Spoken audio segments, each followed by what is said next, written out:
Hello students, hope आप लोगों का पेपर बायोलॉजी का बहुत अच्छा गया होगा। और जैसा कि मैंने आपसे प्रॉमिस किया था कि प्लांट फिजियोलॉजी के जो क्वेश्चंस आएंगे और उनमें जो मुझे लग रहा है कि बच्चे ये जरूर पूछते हैं, कंफ्यूजिंग रहेंगे, तो उनका सॉल्यूशन मैं आपको दे रहा हूं। आपका जो माइनर टेस्ट आज हुआ है उसी सीक्वेंस में जो पहला क्वेश्चन हमारे पास है 108 नंबर बॉटनी के अंदर प्लांट फिजियोलॉजी का, वो क्वेश्चन पूछ रहा है कि out of the following pigments की जो दिए गए पिगमेंट्स हैं इनमें से which one of the show highest peak of the absorption in blue light. आप इसको क्वेश्चन को सॉल्व करने के लिए याद कर लीजिए कि भाई हमें विबग्योर याद करना है 7 कलर्स का, violet, indigo, blue, green, yellow, orange और रेड की अगर हम बात करते हैं तो हम कहते हैं कि जो क्लोरोफिल बी होता है ना, उसका एब्जॉर्प्शन ब्लू कलर में सबसे ज्यादा होता है। क्लोरोफिल बी, ये एनसीईआरटी का ग्राफ है। हालांकि ऐसा है कि क्लोरोफिल ए जो है उसका एब्जॉर्प्शन भी ब्लू कलर में ही ज्यादा होता है, ये बात भी ठीक है, लेकिन ब्लू कलर का एब्जॉर्प्शन जो है वो क्लोरोफिल ए बी जो है वो ए से भी ज्यादा एब्जॉर्ब करता है। इसलिए इन सभी पिगमेंट्स में से जो सबसे सही आंसर जाएगा वो क्लोरोफिल बी जाएगा। हालांकि बच्चे का कंफ्यूजन क्लोरोफिल ए पर भी रहता है कि ये भी तो ज्यादा एब्जॉर्ब करता है, लेकिन ए और बी में से ज्यादा एब्जॉर्ब कौन करता है, तो हम कहेंगे कि बी करता है। ये एनसीईआरटी में ही है, पेज नंबर 211 पे जो ग्राफ 210 पे जो ग्राफ है, ग्राफ में से फर्स्ट जो ग्राफ है बच्चे वही इसका आंसर होगा। आप उसको देखेंगे तो आप बहुत अच्छे से समझ पाएंगे। तो 108 का जो क्वेश्चन जाएगा, आंसर जाएगा बच्चे, वो आंसर नंबर 4 जाएगा, क्लोरोफिल बी। फिर ऐसे ही दूसरी सीक्वेंस में अगला क्वेश्चन जो है बच्चे वो 112 नंबर क्वेश्चन है कि Melvin Calvin studies on the algae. Algae पे उन्होंने स्टडी की मेल्विन कैल्विन ने, तो मेल्विन कैल्विन की बात आ गई तो सबसे पहली बात तो ये हो गई कि भाई C3 साइकिल की बात चल रही है। मेल्विन कैल्विन ने C3 साइकिल की बात करी थी, डिस्कवरी किया था, that the first CO2 fixation product. अब बताइए कि C3 साइकिल जब चलता है, क्योंकि इसमें कहीं भी C3 साइकिल दिया गया नहीं है, लेकिन उन्होंने एल्गी पर जब स्टडी की तो C3 साइकिल की बात की। तो आप बताइए C3 साइकिल या कैल्विन साइकिल जब पढ़ते हैं तो RuBP जो कि 5 कार्बन का कंपाउंड है उसमें CO2 जुड़ती है रुबिस्को एंजाइम की प्रेजेंस में, तो पहला स्टेबल कंपाउंड जो बनता है ना बच्चे वो बनता है PGA, फॉस्फोग्लिसरिक एसिड, और उसमें 3 कार्बन होते हैं। और आप बताइए कि ग्लिसरिक एसिड है तो ऑर्गेनिक एसिड होगा, तो अब इसमें ऑप्शन दिया गया है 3 carbon organic acid, 5 carbon aldose sugar, 4 carbon organic acid और 5 कार्बन कीटोज शुगर। तो आप बताइए हम इसमें सेकंड में और फोर्थ में तो कंफ्यूज ही नहीं है, हम कंफ्यूज हैं कि 4 कार्बन ऑर्गेनिक एसिड या 3 कार्बन ऑर्गेनिक एसिड। तो हम बताएंगे कि इसमें आंसर जो जाएगा वो PGA जो है वो कैल्विन साइकिल का पहला स्टेबल कंपाउंड है, इसलिए इसका सही आंसर जो होगा बच्चे वो फर्स्ट ऑप्शन होगा, 3 carbon organic acid. Melvin Calvin ने कैल्विन साइकिल को डिस्कवर किया था। इसी सीक्वेंस में नेक्स्ट क्वेश्चन देखो तो ड्यूरिंग ग्लाइकोलाइसिस रेस्पिरेशन से क्वेश्चन है, लिखा है कि भाई 2 रिडॉक्स इक्विवेलेंट्स।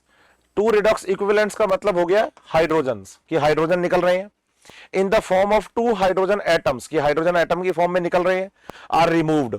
अब आप देखो कि भाई हाइड्रोजन कब निकलते हैं, इसको ऐसे समझना है। आप बताओ कि सबसे पहले था ग्लूकोज, ग्लूकोज से बना ग्लूकोज 6 फॉस्फेट, फिर बना फ्रक्टोज 6 फॉस्फेट, फिर बना फ्रक्टोज 1,6 बिस फॉस्फेट, है ना। यहां ATP हमने दिया, यहां भी ATP हमने दिया फर्स्ट और थर्ड रिएक्शन में। फिर ये जो है वो टूटता है DHAP और PGAL में, और जब PGAL से PGA बनता है 3PGA 1,3-डाई-PGA बनता है, तो 1,3-डाई-PGA बनते टाइम हम कहते हैं कि भाई NADS2 का फॉर्मेशन होगा और NAD जो है वो कन्वर्ट होगा NADS2 में, सही है। अब आप बताओ कि भाई ये रिएक्शन तो हुई पहली 3 जिनमें एनर्जी खर्च करी, फिर इसके बाद इसमें हमने इसको तोड़कर हाइड्रोजन निकाला, इसके बाद हम ATP प्रोडक्शन करेंगे। तो आप बताइए 1,3-डाई-PGA से जब 3PGA बनता है तो फॉर्मेशन होता है ATP का, और ATP फॉर्मेशन के प्रोसेस को हम क्या बोलते हैं, SLP, सबस्ट्रेट लेवल फॉस्फोराइलेशन। तो आप बताइए कि सबस्ट्रेट लेवल फॉस्फोराइलेशन से ठीक पहले हाइड्रोजन्स निकलते हैं, मतलब ग्लाइकोलाइसिस में पहले हाइड्रोजन निकलते हैं फिर ATP बनता है, सबस्ट्रेट लेवल फॉस्फोराइलेशन होता है। इसलिए यहां क्वेश्चंस ऐसे बना हुआ है, ऑप्शन भी ऐसे बने हुए हैं, कंफ्यूजिंग है, इसलिए इनको ठीक करना है। Before the formation of the glyceraldehyde 3 phosphate, वो कह रहे हैं कि भाई DHAP और फॉस्फोग्लिसरल्डिहाइड से पहले NADS2 बनता है, हाइड्रोजन्स निकलते हैं, बोलो नहीं, PGAL के बाद, इनके बनने के बाद निकलते हैं, इसका मतलब फर्स्ट ऑप्शन आंसर नहीं हो सकता। फिर लिखा है before the first substrate level phosphorylation, कि पहली बार जब SLP होता है ATP बनता है उससे ठीक पहले हाइड्रोजन निकलते हैं, बोलो ये आंसर हो सकता है, बिल्कुल ऐसा होता है, SLP से ठीक पहले NADS2 बनता है।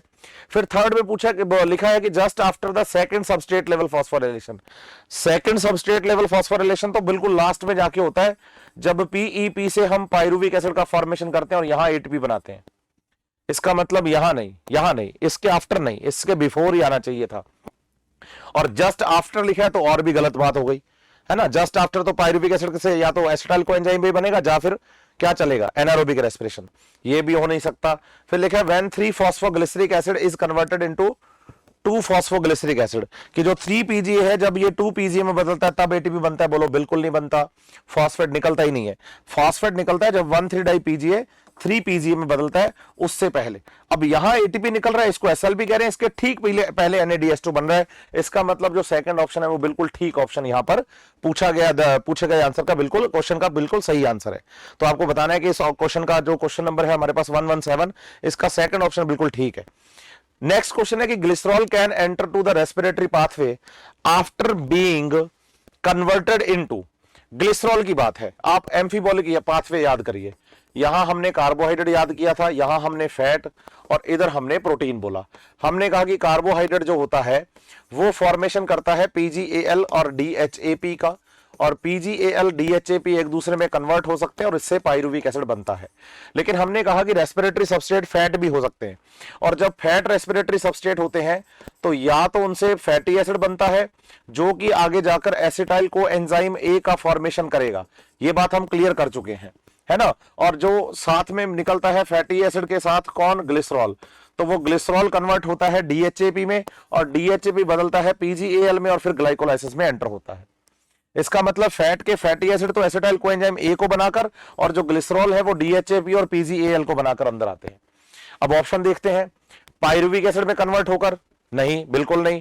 ये क्वेश्चन ग्लिसरॉल पर है कि ग्लिसरॉल जो है वो किसमें कन्वर्ट होकर एंटर हो रहा है। तो पहला ऑप्शन है कि पायरुविक एसिड, आप बताइए, बिल्कुल नहीं। फिर दूसरा ऑप्शन है फॉस्फोग्लिसरॉल्डिहाइड, हाँ ये हो सकता है। अगर मेरे को फॉस्फोग्लिसरॉल्डिहाइड दिया गया और DHAP नहीं दिया गया तो मैं PGAL को आंसर करूंगा, लेकिन अगर दोनों दिए गए तो प्रायोरिटी हम पहले किसको देंगे, DHAP को, क्योंकि DHAP PGAL से भी पहले बन रहा है। लेकिन ऐसा कहीं ऑप्शन में है नहीं, तो बोलो ये आंसर हो सकता है। एसिटाइल कोएंजाइम में फैटी एसिड कन्वर्ट होता है, और 3-फॉस्फोग्लिसरिक एसिड में भी कन्वर्जन नहीं हो रहा क्योंकि PGAL में कन्वर्जन हो रहा है। तो इसका मतलब ये हो गया कि इस क्वेश्चन का सही आंसर सेकंड जाएगा। हालांकि ग्लिसरॉल पहले DHAP में बदलता है फिर PGAL में, लेकिन अब ऑप्शन में DHAP तो है नहीं, तो प्रायोरिटी फिर हम किसको देंगे, PGAL को। इसलिए क्वेश्चन नंबर 120 का सही आंसर जो जाएगा बच्चे, वो अपना सेकंड ऑप्शन जाएगा। वहीं अगर 127 नंबर क्वेश्चन की बात करेंगे तो regarding the seed dormancy, seed dormancy की बात है कि सीड डॉर्मेंसी के टाइम पर select the odd one out. ऐसा कोई कंपाउंड बताइए जो सीड डॉर्मेंसी नहीं करता हो, बाकी करते हो। ओड पूछा हमसे, तो आप बताइए। पैरा एस्कॉर्बिक एसिड करता है, फिनोलिक एसिड और इमेच्योर एम्ब्रियो, ये तीनों ही सीड डॉर्मेंसी को प्रमोट करते हैं, लेकिन जिब्रेलिक एसिड सीड डॉर्मेंसी को ब्रेक करता है और जर्मिनेशन को प्रमोट करता है, जर्मिनेशन को प्रमोट करता है। इसलिए इस क्वेश्चन का जो सही आंसर जाएगा वो सेकंड जाएगा। यहां रखने का रीजन क्या है कि बच्चा क्या करता है, प्लांट ग्रोथ एंड डेवलपमेंट वाला जो चैप्टर है ना, उसमें लास्ट का जो पैराग्राफ है सीड डॉर्मेंसी, उसको पढ़ता नहीं है।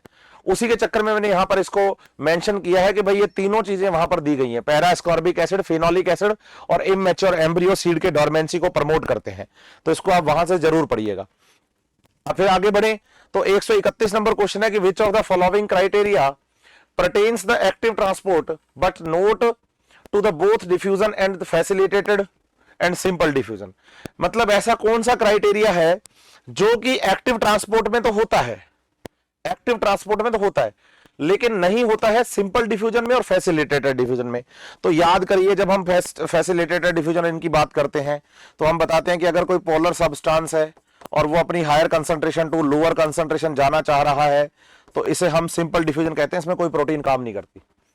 लेकिन अगर कोई बच्चे नॉन पोलर सब्सटेंस है, पोलर नहीं, मेम्ब्रेन से सिंपल डिफ्यूजन से, लेकिन अगर कोई पोलर सब्सटेंस है और वो अपनी higher concentration to lower concentration जाना चाह रहा है तो आप बताइए, मेम्ब्रेन नॉन पोलर होती है इसलिए यहां पर प्रोटीन की जरूरत पड़ती है, और जब ट्रांसपोर्ट में प्रोटीन काम आती है तो उसे हम फैसिलिटेटेड डिफ्यूजन कहते हैं। सही है। लेकिन जब बात एक्टिव ट्रांसपोर्ट पे आ जाती है, किस पे, एक्टिव ट्रांसपोर्ट पे, तो हमने कहा चाहे पोलर हो और चाहे नॉन पोलर हो, low concentration to high concentration जाएगा तो यहां क्या लगेगी, एनर्जी लगेगी। और जिस ट्रांसपोर्ट में एनर्जी लगती है उस ट्रांसपोर्ट को हम अपहिल ट्रांसपोर्ट कहते हैं। क्या कहते हैं? अपहिल ट्रांसपोर्ट कहते हैं। अब देखो, पहला ऑप्शन है हाईली सिलेक्टिव इन नेचर। आप बताइए, हाईली सिलेक्टिव इन नेचर की बात आएगी तो एक्टिव ट्रांसपोर्ट और फैसिलिटेटेड डिफ्यूजन दोनों ही हाईली सिलेक्टिव है, क्योंकि दोनों में प्रोटीन काम करती हैं। लेकिन क्वेश्चन में पूछा गया है कि भाई कौन करता हो, एक्टिव ट्रांसपोर्ट करता हो, बाकी फैसिलिटेटेड डिफ्यूजन और सिंपल डिफ्यूजन दोनों में वो प्रॉपर्टी ना दिखती हो। क्वेश्चन ऐसा है। इसका मतलब फैसिलिटेटेड डिफ्यूजन जो है वो भी हाईली सिलेक्टिव होता है, तो एक्टिव ट्रांसपोर्ट के साथ साथ फैसिलिटेटेड डिफ्यूजन में भी ये दिख रहा है, तो थोड़ा सा नुकसान है। नंबर 2 पे है ट्रांसपोर्ट सैचुरेशन की बात। जब हम ट्रांसपोर्ट सैचुरेशन की बात करेंगे तो आपको यह बात समझनी है कि ट्रांसपोर्ट सैचुरेशन की जब बात आती है तो ट्रांसपोर्ट सैचुरेशन वो सारे ट्रांसपोर्ट करते हैं जिनमें प्रोटीन यूज होती है, तो प्रोटीन तो फैसिलिटेटेड डिफ्यूजन में भी यूज हो रही है। इसका मतलब फैसिलिटेटेड डिफ्यूजन का भी क्या हो रहा है? सैचुरेशन हो रहा है। इसका मतलब ये ठीक नहीं है। नंबर 3 पे है अपहिल ट्रांसपोर्ट। अपहिल ट्रांसपोर्ट वो होता है जिसमें एनर्जी खर्च होती है, तो फैसिलिटेटेड डिफ्यूजन में और सिंपल डिफ्यूजन में एनर्जी कंज्यूम नहीं होती। Both type of diffusion are passive. इसका मतलब ये एक प्रॉपर्टी है जो केवल एक्टिव ट्रांसपोर्ट में होती है लेकिन फैसिलिटेटेड और सिंपल डिफ्यूजन में नहीं होती, तो ये आंसर हो सकता है। और नंबर 4 पे है requirement of the special membrane proteins. तो आप बताइए, special membrane proteins facilitated diffusion में भी रिक्वायर्ड है और एक्टिव ट्रांसपोर्ट में भी रिक्वायर्ड है। इसका मतलब ये दोनों में मिल गया।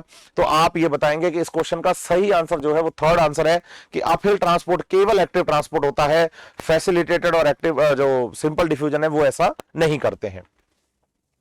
फिर अगले सीक्वेंस में पढ़ेंगे तो 133 नंबर पेज पर है कि in plants symplast pathway includes.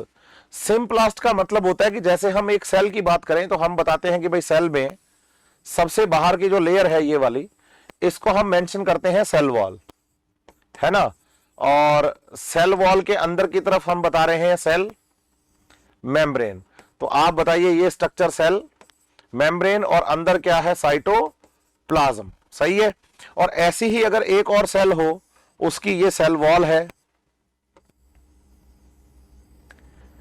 ये उसकी सेल वॉल है। सेल वॉल के अंदर की तरफ सेल मेम्ब्रेन, ये सेल वॉल और अंदर साइटोप्लाज्म, वही सेम बात। सही है। तो अगर बच्चे आप इंटरसेलुलर स्पेस और सेल वॉल से जा रहे हैं तो एपोप्लास्टिक मूवमेंट होती है, लेकिन अगर आप यूज कर रहे हैं यहां किसका? हम बताते हैं प्लाज्मोडेस्माटा का, कि प्लाज्मोडेस्मेटल कनेक्शन होते हैं ना। तो अगर आप यहां यूज कर रहे हैं किसका? प्लाज्मोडेस्माटा का, और आप अंदर आ रहे हैं साइटोप्लाज्म के और प्लाज्मोडेस्माटा के थ्रू जा रहे हैं, तो इसे सिम्प्लास्ट कहते हैं। तो सिम्प्लास्ट में क्या क्या क्रॉस होता है? सिम्प्लास्ट में मेम्ब्रेन क्रॉस होती है, प्लाज्मोडेस्माटा क्रॉस होते हैं और साइटोप्लाज्म में भी आता है मटेरियल। इसका मतलब आपको सिम्प्लास्ट में साइटोप्लाज्म को चूज करना है, इसमें से बिल्कुल करना है। इंटरसेलुलर स्पेस चूज नहीं करना, ये एपोप्लास्ट का पार्ट है। सेल वॉल भी चूज नहीं करना, एपोप्लास्ट का पार्ट है। प्लाज्मा मेम्ब्रेन चूज करना है, ये बताइए कि भाई सिम्प्लास्ट का पार्ट है। और प्लाज्मोडेस्माटा भी चेक करना है, मतलब सिलेक्ट करना है, ये भी सिम्प्लास्ट का पार्ट है। तो साइटोप्लाज्म, प्लाज्मा मेम्ब्रेन और प्लाज्मोडेस्माटा, ए, डी और ई। अब ए, डी और ई किस में मिल रहा है? फोर्थ ऑप्शन में। तो इस क्वेश्चन का सही आंसर जो है वो क्या है? फोर्थ ऑप्शन है, बिल्कुल सही आंसर। इसी सीक्वेंस में आगे चले तो 134 नंबर क्वेश्चन है, the movement of water amongst 3 adjacent cells A, B, C is as follow. अब इन्होंने कहा कि भाई सी से पानी ए और बी में जा रहा है और ए और बी के बीच में डायनामिक इक्विलिब्रियम है। अब इस क्वेश्चन को सॉल्व करने का सबसे बढ़िया तरीका क्या है? आप बताओ कि इस क्वेश्चन को दो तरीके से सॉल्व कर सकते हैं, एक डीपीडी और दूसरा वाटर पोटेंशियल से। देखिए, जो डीपीडी होती है, डीपीडी है ना, इसे हम सेल का वाटर डिमांड कहते हैं, और पानी जो है वो low DPD to high DPD move करता है। ऐसा हमने बहुत अच्छे से पढ़ा था क्लास में। वाटर मूवमेंट जो होता है वो लो डीपीडी से हाई डीपीडी से की तरफ होता है। लेकिन जो वाटर पोटेंशियल है, ये एनर्जी होती है वाटर मॉलिक्यूल्स की, एनर्जी ऑफ वाटर मॉलिक्यूल्स, और वाटर अपनी high water potential to low water potential चलता है। मतलब डीपीडी और वाटर पोटेंशियल एक दूसरे के उल्टे चलते हैं। इसका मतलब ये हो गया कि ए और बी सेल जो है, इनमें अगर डायनामिक इक्विलिब्रियम है तो इनका वाटर पोटेंशियल और डीपीडी तो एक जैसा ही है, एक जैसा ही है। लेकिन अगर मैं बात करता हूं सी सेल का ए और बी के साथ, तो आप बताएंगे सी सेल की वाटर डिमांड कम है और ए सेल की वाटर डिमांड ज्यादा है, और बी सेल की भी वाटर डिमांड ज्यादा है। डीपीडी के अकॉर्डिंग पानी सी से ए और बी में जा रहा है। लेकिन वही वाटर पोटेंशियल की बात करें तो वाटर पोटेंशियल सी का ज्यादा है और वाटर पोटेंशियल ए का कम है और बी का भी कम है एज कंपेयर टू सी, क्योंकि ए और के बी जो है मतलब वो तो सेम ही है क्योंकि डायनामिक इक्विलिब्रियम दिख रहा है। अब उन्होंने कहा कि find the correct statement that justify this direction of movement of water. अब पहले में लिखा है कि DPD of both the cell A and B is less than the that of the C. अब आप बताइए कि जो सी है उसका डीपीडी कम है इसलिए तो उसमें पानी ज्यादा है, और ए और बी का पानी डीपीडी ज्यादा है इसलिए पानी उनमें जा रहा है, और यहां लिखा है कि बोथ ए एंड बी का जो है डीपीडी वो कम है, कम नहीं डीपीडी उनका ज्यादा है इसलिए पानी उनमें आ रहा है, तो ये स्टेटमेंट तो होगी गलत। फिर आगे पढ़ो, water potential of the cell C is greater that of the cell A as well as B. Water potential of cell C is more than, ज्यादा है ए और बी की कंपेयर में, ये बिल्कुल ठीक है। सी से पानी ए और बी में जा रहा है तो इसका मतलब सी का वाटर पोटेंशियल ज्यादा है, ये हो सकता है। लेकिन वहीं थर्ड ऑप्शन में लिखा है कि the water potential of the cell A and B is more than the cell of C, तो बताओ गलत। ए और बी का वाटर पोटेंशियल कम है सी से तभी तो पानी उसमें जा रहा है, ये स्टेटमेंट भी ठीक नहीं है। और डीपीडी के बारे में लिखा है कि DPD of all the cell A B C D are different from each other, बिल्कुल गलत बात। ए और बी का डीपीडी बिल्कुल सेम है तभी दोनों में डायनामिक इक्विलिब्रियम है, तो ये स्टेटमेंट भी गलत, ये स्टेटमेंट भी गलत। तो सही स्टेटमेंट जो आएगी वो सही आएगी सेकंड ऑप्शन, कि भाई वाटर पोटेंशियल सी का ज्यादा है और ए और बी का वाटर पोटेंशियल जो है वो कम है, तभी पानी सी से ए और बी दोनों में जा रहा है, और ए और बी का वाटर पोटेंशियल सेम है इसलिए दोनों में डायनामिक इक्विलिब्रियम है। इसी सीक्वेंस में चलेंगे तो नेक्स्ट क्वेश्चन है कि select the incorrect match from the following. Incorrect choose करना है, ध्यान दीजिएगा। मेरिस्टेमेटिक टिश्यू सेल डिवीजन करता है, बिल्कुल सही बात है। डी डिफरेंशिएशन टिश्यू से मैच्योर टिश्यू बनता है, बिल्कुल गलत बात है। आपको मैंने प्लांट ग्रोथ एंड डेवलपमेंट में डिफरेंशिएशन, डी डिफरेंशिएशन, री डिफरेंशिएशन समझाया था कि अगर आपके पास प्राइमरी मेरिस्टेम है और प्राइमरी मेरिस्टेम से मैच्योर बनता है तो उसे तो कहते हैं डिफरेंशिएशन, लेकिन मैच्योर से जब सेकेंडरी मेरिस्टेम बनता है तो उसे कहते हैं डी डिफरेंशिएशन। तो डी डिफरेंशिएशन में यहां पर आना चाहिए था formation of the secondary meristem, लेकिन यहां मैच्योर टिश्यू लिख दिया। हां, अगर री डिफरेंशिएशन होता तो मैच्योर लिख सकते थे, तो इसका मतलब ये तो गलत बात हुई भाई, सेकंड वाला मैच तो गलत है, तो आंसर तो सेकंड ही है, लेकिन उसके लिए थर्ड और फोर्थ को ठीक होना पड़ेगा तभी आंसर हम सेकंड दे पाएंगे। री डिफरेंशिएशन सेकेंडरी जाइलम बनाता है, बिल्कुल secondary mature tissue secondary xylem बनाता है, बिल्कुल सही बात है। और डिफरेंशिएटेड टिश्यू में पैरेन्काइमा, बिल्कुल बच्चे, पैरेन्काइमा जो है वो एक मैच्योर टिश्यू है और मैच्योर में भी सिंपल परमानेंट टिश्यू है। सिंपल परमानेंट में भी ये यूनिवर्सल टिश्यू है जो सभी प्लांट सेल्स में पाया जाता है, तो पैरेन्काइमा एक मैच्योर सेल है, बिल्कुल ठीक बात लिखी हुई है। इसका मतलब फोर्थ ठीक है, थर्ड ठीक है, वन ठीक है, लेकिन सेकंड गलत है। यहां पर आना चाहिए था secondary meristem, cork cambium, vascular cambium, लेकिन थोड़ा गड़बड़ कर दिया और यहां मैच्योर टिश्यू लिख दिया गया है, सेकंड आंसर होगा। फिर क्वेश्चन नंबर 145 में है कि which of the following is not a function of the plant growth regulator that was first isolated from the corn colonel's और कोकोनट मिल्क। क्वेश्चन की लैंग्वेज में ही आंसर आ गया। कोकोनट मिल्क और कॉर्न कर्नल से जो अलग किया था, आइसोलेट किया था, वो था साइटोकाइनिन, साइटोकाइनिन। और अब आपको चूज करना है कि साइटोकाइनिन का इनमें से कौन सा फंक्शन नहीं है। Promotion of the female flower in the monoecious plant, female flower के प्रमोशन की बात जब हम करते हैं तो बच्चे एथाइलिन की बात आती है। एनसीईआरटी में फेमिनाइजिंग इफेक्ट की बात लिखी है कि फीमेल फ्लावर्स के नंबर इंक्रीज करता है। प्रोडक्शन ऑफ द क्लोरोप्लास्ट, बिल्कुल ठीक है, नई लीव्स को बनाता है क्योंकि लेटरल शूट का फॉर्मेशन करवाता है नई लीफ बनवाकर। Growth of the lateral shoot, ये भी ठीक है। ओवरकम द एपिकल डोमिनेंस, ये भी ठीक है। इसका मतलब सेकंड, थर्ड और फोर्थ तो ठीक है, लेकिन जो फर्स्ट ऑप्शन है ना बच्चे, वो इथाइलिन के बारे में है, इसलिए ये इसका एक फंक्शन नहीं है। और हमसे पूछा है which one is not a function, not a function, तो उस सीक्वेंस में फिर आंसर फर्स्ट बिल्कुल ठीक गया है हमारा। इसी सीक्वेंस में नेक्स्ट क्वेश्चन है the reducing agent NaDH plus H plus reduced during, नहीं ऑक्सीडाइज्ड ड्यूरिंग, रिड्यूस्ड नहीं ऑक्सीडाइज्ड ड्यूरिंग। अब ऑक्सीडाइज्ड ड्यूरिंग को ऐसे याद करो कि भाई ग्लूकोज जो है, ग्लूकोज से जब पायरुविक एसिड बनता है ना, तो पायरुविक एसिड के दौरान हम बताते हैं कि भाई NaD प्लस NaDH2 में कन्वर्ट हो गया। अब इसके बाद अगर तो एरोबिक रेस्पिरेशन चले, फिर तो आप बताओ कि भाई NaDH2 ही बनते रहेंगे लगातार, और ETS में जाके NaDH2 से NaD प्लस बनेगा। लेकिन अगर इस पायरुविक एसिड से हम फॉर्मेशन करें बच्चे C2H5OH का, या फॉर्मेशन करें हम लैक्टिक एसिड का, तो आप याद करिए इनमें हम हाइड्रोजन ऐड करवाते हैं, NaDH2 से NAD+ बनवाते हैं। लैक्टिक एसिड में भी हम NaDH2 से NAD+ बनवाते हैं, और ऑक्सीडेशन का मतलब होता है हाइड्रोजन का रिलीज होना। तो आप बताइए NaDH2 NAD+ में और NaDH2 NAD+ में बदलता है जब अल्कोहल और लैक्टिक एसिड बनता है। ग्लाइकोलाइसिस के दौरान तो NAD+ से NaDH2 बनता है, तो इसका मतलब यहां तो NAD+ का रिडक्शन हुआ है ना। लेकिन क्वेश्चन में पूछा गया है NaDH+H+ is oxidised during glycolysis, गलत बात। ग्लाइकोलाइसिस में तो रिडक्शन हो रहा है NAD का। Oxidative decarboxylation of pyruvic acid, गलत बात। यहां पर भी NaDH2 बनता है जब पायरुविक एसिड से एसिटाइल कोएंजाइम ए बनाते हो। लैक्टिक एसिड अल्कोहल फर्मेंटेशन ये हो सकता है, और सिट्रिक एसिड साइकिल में भी गलत बात है। सिट्रिक एसिड साइकिल में NaDH2 बनते हैं, NaDH2 से NAD+ नहीं कन्वर्ट होता। इसका मतलब इस क्वेश्चन का जो सही आंसर जाएगा ना बच्चे, वो थर्ड ऑप्शन जाएगा, फर्मेंटेशन से ऐसा होता है। बिल्कुल सही बात लिखी गई है। इसी सीक्वेंस में ये सारे क्वेश्चन जो मेरे को लग रहे थे कि कंफ्यूजिंग है, फिर भी बच्चे अगर पेपर में कोई प्रॉब्लम होगी, आपको कोई क्वेश्चन नहीं आएगा या आपको लगेगा कि इसमें कोई प्रॉब्लम है, तो मैं डाउट काउंटर पे अवेलेबल रहता ही हूं। और जो बच्चे ऑनलाइन पढ़ते हैं उनके लिए उनके पास मेरा व्हाट्सएप नंबर है ही, तो उस पर आप व्हाट्सएप कर सकते हैं। आपने बहुत अच्छे से पेपर किया, उसके लिए आपको बहुत बहुत बधाई, और नेक्स्ट पेपर के लिए बहुत अच्छे से तैयारी करिए आप। Best of luck.